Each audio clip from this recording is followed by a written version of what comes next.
Hi friends, പുതിയൊരു വീഡിയോയിലേക്ക് എല്ലാവർക്കും സ്വാഗതം. അങ്ങനെ പ്രീതിയുടെയും ആകാശിൻ്റെയും ഒരു കല്യാണത്തിൻ്റെ ഇടയിൽ ഒരു പൂജ നടക്കുന്നുണ്ടല്ലോ. ആ പൂജയുടെ ഇടയിലാണ് മനോരമ സത്യം അറിയുന്നത്. അതായത് പ്രീതിയുടെ കല്യാണം മുമ്പ് ഉറപ്പിച്ചതാണെന്നും പ്രീതിയുടെ കല്യാണം മുടങ്ങിയതാണെന്നൊക്കെ അറിയാൻ കേട്ടോ. ഇത് കേട്ട് മനോരമ ആകെ പൊട്ടിത്തെറിക്കുകയാണ്. നിൻ്റെ കല്യാണം ഒരിക്കലും മുടങ്ങിയതാണല്ലേ, അതെന്തുകൊണ്ട് എന്നിൽ നിന്ന് മറച്ചു വെച്ചു? ഈ കല്യാണം നടക്കാൻ ഞാൻ സമ്മതിക്കില്ല. മുമ്പ് കല്യാണം മുടങ്ങിയൊരു പെണ്ണിനെ എൻ്റെ മോന് വേണ്ട എന്നൊക്കെ പറഞ്ഞിട്ട് പ്രശ്നമൊക്കെ ഉണ്ടാക്കുന്നുണ്ട് കേട്ടോ. പക്ഷെ എല്ലാവരും മനോരമയുടെ കാര്യങ്ങളൊക്കെ പറഞ്ഞ് മനസ്സിലാക്കി വീണ്ടും കല്യാണത്തിൻ്റെ ഒരുക്കങ്ങളും കാര്യങ്ങളൊക്കെ തുടങ്ങാണ് കേട്ടോ. പക്ഷേ എല്ലാവരെയും ഞെട്ടിച്ചുകൊണ്ടാണ് നമ്മുടെ ആകാശിൻ്റെയും അതുപോലെ തന്നെ പ്രീതിയുടെയും വിവാഹത്തിൻ്റെ അന്ന് തന്നെ അശ്വിൻ ശ്രുതിയുടെ കഴുത്തിൽ താലി കെട്ടുന്നത് കേട്ടോ. അപ്പോൾ ആ കല്യാണത്തിൻ്റെ ചടങ്ങുകളും കാര്യങ്ങളൊക്കെ നടന്നുകൊണ്ടിരിക്കുന്ന സമയത്ത് ശ്രുതിനെ മാറ്റി നിർത്തിയിട്ടാണ് അശ്വിൻ തൻ്റെ ആവശ്യം പറയുന്നത്. 6 മാസത്തെ കരാറിൽ നീ എൻ്റെ ഭാര്യയാകണം, അതല്ലെങ്കിൽ നിൻ്റെ ചേച്ചിയുടെ വിവാഹം ഇന്ന് ഇവിടെ നടക്കില്ല എന്ന് പറയും കേട്ടോ. അത് കേൾക്കുമ്പോൾ പ്രീതിയല്ല നമ്മുടെ ശ്രുതി ആകെ ഞെട്ടിത്തരിക്കുകയാണ് കേട്ടോ. നിങ്ങൾ എന്തേ പറയുന്നത്? കല്യാണം എന്ന് പറഞ്ഞു കഴിഞ്ഞിട്ടുണ്ടെങ്കിൽ അങ്ങനെ ഒരു കരാറിൽ ചെയ്യേണ്ടതാണോ? കുട്ടിക്കളിയാണോ കല്യാണം എന്ന് പറയുന്നത്? നിങ്ങൾ എന്ത് പറഞ്ഞാലും ആകാശ് സാറ് നിങ്ങളുടെ പോലെയല്ല, മനുഷ്യത്വവും സ്നേഹമുള്ള ആളാണ്, അങ്ങനെ കല്യാണത്തിൽ നിന്നൊന്നും പിന്മാറൂല എന്നൊക്കെ പറയും കേട്ടോ. അപ്പോൾ അശ്വിന് പറയുകയാണ്, അതൊക്കെ നിനക്ക് വെറുതെ തോന്നുന്നതാണ്. ഞാനൊരു വാക്ക് പറഞ്ഞു കഴിഞ്ഞിട്ടുണ്ടെങ്കിൽ അവൻ ഇന്ന് ഈ കല്യാണത്തിൽ നിന്ന് പിന്മാറുന്നു തന്നെ പറയാണ് കേട്ടോ. അങ്ങനെ ശ്രുതിക്കും തോന്നുകയാണ് കേട്ടോ. ഇനിയിപ്പോൾ പ്രീതിയുടെ കല്യാണം ഇനി വീണ്ടും മുടങ്ങിയിട്ടുണ്ടെങ്കിൽ ഇനി അത് ജീവിച്ചിരുന്നിട്ട് കാര്യമില്ല. അച്ഛനും അമ്മയ്ക്ക് അത്രയും ആഗ്രഹിച്ചിരിക്കുന്നതാണ് ഈ ഒരു കല്യാണത്തിന്.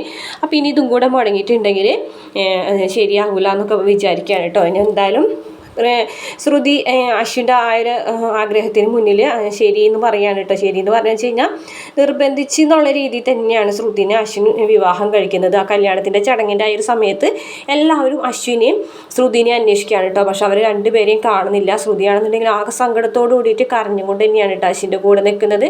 അശ്വിനാണെന്നുണ്ടെങ്കിൽ വേറൊരു സ്ഥലത്ത് ചെന്നിട്ട് വേറൊരു അമ്പലത്തിൽ വെച്ചിട്ട് ശ്രുതിയുടെ കഴുത്തിൽ താലി കെട്ടുകയാണ് കേട്ടോ. അന്നേരം താലി കെട്ടി കഴിഞ്ഞിട്ടാണ് ഇങ്ങനെ വീട്ടിലേക്ക് വരുന്നത്. ആ സമയത്താണ് ആകാശിൻ്റെയും പ്രീതിയുടെയും വിവാഹം നടക്കുന്നതും. അങ്ങനെ ഇവർ രണ്ടുപേരും വിവാഹത്തിന് ആ ഒരു സമയത്ത് കല്യാണം കഴിച്ച് വരുന്നത് കാണുമ്പോൾ ആ വീട്ടിലുള്ള മൊത്തം ആൾക്കാരും ഞെട്ടിത്തിരിക്കുകയാണ് കേട്ടോ. കാരണം അഞ്ജലിക്കും മുത്തശ്ശിക്കൊക്കെ തോന്നി തുടങ്ങിയിട്ടുണ്ട് അശ്വിന് ശ്രുതിയോടൊരു ഇഷ്ടമുണ്ടെന്ന്.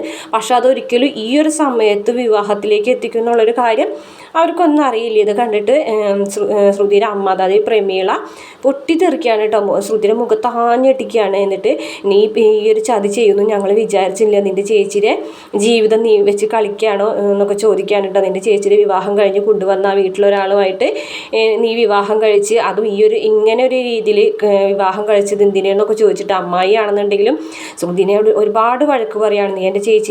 നീ എൻ്റെ ചേട്ടൻ്റെ മോളല്ല, അതുകൊണ്ടാണ് നീ ഞങ്ങളോട് ഇങ്ങനെ പെരുമാറിയത്. നീ അത് തെളിയിച്ചു, നീ ഒരിക്കലും ഞങ്ങളുടെ ആരുമല്ല എന്നുള്ള കാര്യം നീ തെളിയിച്ചു എന്നൊക്കെ പറഞ്ഞിട്ട് ഇങ്ങനെ ഒരുപാട് വഴക്ക് പറയാം കേട്ടോ. ശ്രുതിയുടെ ഹൃദയം നുറങ്ങുന്ന രീതിയിലുള്ള വാക്കുകളാണ് കേട്ടോ പറയുന്നത്. സമയം ശ്യാമാണെന്നുണ്ടെങ്കിൽ ആകെ ഞെട്ടി നിൽക്കുകയാണ് കേട്ടോ. ശ്യാമാണെന്നുണ്ടെങ്കിൽ അശ്വിനാണെന്നുണ്ടെങ്കിൽ ശ്യാമിനെ തുറച്ചു നോക്കുന്നത്. കാരണം ശ്യാമിന് ശ്രുതിയോടൊരു ഇഷ്ടമുണ്ടെന്നുള്ള കാര്യം ഇതിനോടകം അശ്വിന് മനസ്സിലായിട്ടുണ്ടാവും കേട്ടോ. അങ്ങനെ മാറി നിന്നിട്ട് നമ്മുടെ അശ്വിനെ വെല്ലുവിളിക്കുന്നുണ്ട് കേട്ടോ ശ്യാമ്. ശ്രുതി എൻ്റെ പെണ്ണാണ്, ശ്രുതിനെ എനിക്ക് വേണം എന്നൊക്കെ പറയാണ് കേട്ടോ. അപ്പോൾ അശ്വിൻ പറയുന്നുണ്ട്, അതൊന്നും ഇനി പറഞ്ഞിട്ട് കാര്യമില്ല, അവൾ ഇന്ന് എൻ്റെ ഭാര്യയാണ്. എൻ്റെ ഭാര്യയുടെ മേത്ത് തൻ്റെ നിഴൽ പോലും വീഴാൻ പാടില്ല, തൻ്റെ നോട്ടം പോലും പതിയാൻ പാടില്ല. ഞാൻ താലി കെട്ടിയ നിമിഷം മുതൽ ശ്രുതി ഇന്ന് എൻ്റെ ഭാര്യയാണ്, തൻ്റെ ആരുമല്ല എന്നൊക്കെ പറയാണ് കേട്ടോ. അപ്പോൾ ശ്യാമ് പറയുന്നുണ്ടില്ല, ഒരിക്കലും അത് നടക്കൂല, ഞാൻ എൻ്റെ ശ്രുതിനെ നിനക്ക് വിട്ടു തരൂല എന്നൊക്കെ പറയാണ് കേട്ടോ. എന്നിട്ട് പറയുന്നുണ്ട്, ചേച്ചിയുടെ ജീവിതം ഓർത്ത് മാത്രമാണ് നിന്നെ ഞാൻ വെറുതെ വിടുന്നതല്ലായിരുന്നെങ്കിൽ നിന്നെ ഞാൻ ഇന്ന് കൊന്നു കുഴിച്ചു മൂടിയനെന്നൊക്കെ പറയുന്നു കേട്ടോ. കാരണം ശ്യാം ഒരു ചതിയനാണെന്ന് അശ്വിന് മനസ്സിലാവുകയാണ് ഈ ഒരു സമയത്ത് തന്നെ. അപ്പോൾ അശ്വിനാണെന്നുണ്ടെങ്കിൽ ശ്യാമിനെ വെല്ലുവിളിക്കുന്നുണ്ട്. ശ്രുതി ഇനി നിനക്ക് ഒരിക്കലും കിട്ടില്ല, അവൾ എൻ്റെ ഭാര്യയാണെന്നൊക്കെ പറഞ്ഞിട്ട് വെല്ലുവിളിക്കുകയാണ് കേട്ടോ.